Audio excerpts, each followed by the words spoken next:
ഞാനേ ഇങ്ങനെ ഇടയ്ക്കിടയ്ക്ക് അടുക്കളയിലെ വ്ളോഗ്സൊക്കെ ഇടുന്ന കണ്ടിട്ട് ഒരുപാട് പേര് കമൻറ്റ് ചെയ്യുവാണ്, കെട്ടിയനൊന്ന് ഹെൽപ്പ് ചെയ്യുന്നില്ലേ, നിങ്ങൾ രണ്ടും കൂടെ ഷെയർ ചെയ്ത് വേണം ചെയ്യാൻ, ഡ്യൂട്ടിയൊക്കെ കഴിഞ്ഞ് വന്ന് ചെയ്യുമ്പം ഭയങ്കര ബുദ്ധിമുട്ടല്ലേ, എന്തുകൊണ്ടാണ് നിങ്ങൾ മാത്രം ചെയ്യുന്നേ, ഹസ്ബൻഡ് ഒന്നിനും കൂടത്തില്ലേ എന്നൊക്കെ പറഞ്ഞ് ഭയങ്കര കമൻറ്റാണ് കേട്ടോ.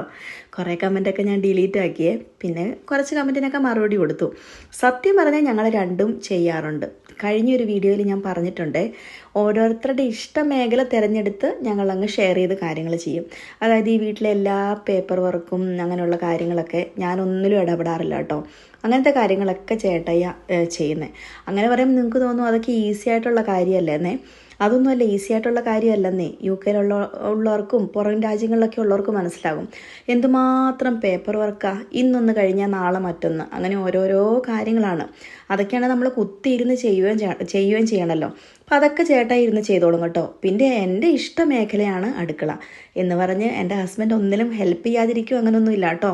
നോൺ വെജ് വയ്ക്കാനാണ് പുള്ളിക്ക് അറിയാവുന്നത്. അതുകൊണ്ട് ചിക്കനോ മട്ടനോ ബീഫോ ഒക്കെ മേടിച്ചാൽ വെച്ച് തരും. നല്ല ടേസ്റ്റുമാണ്. ഒരു ദിവസം ഞാൻ ചേട്ടായി വെക്കുന്ന നോൺ വെജിൻ്റെ വീഡിയോ ഇടാം കേട്ടോ. എല്ലാത്തിലും വന്ന് കൂടും, അടുക്കളയിൽ ഒരുമിച്ച് വന്നിരുന്ന് വർത്താനം പറയും.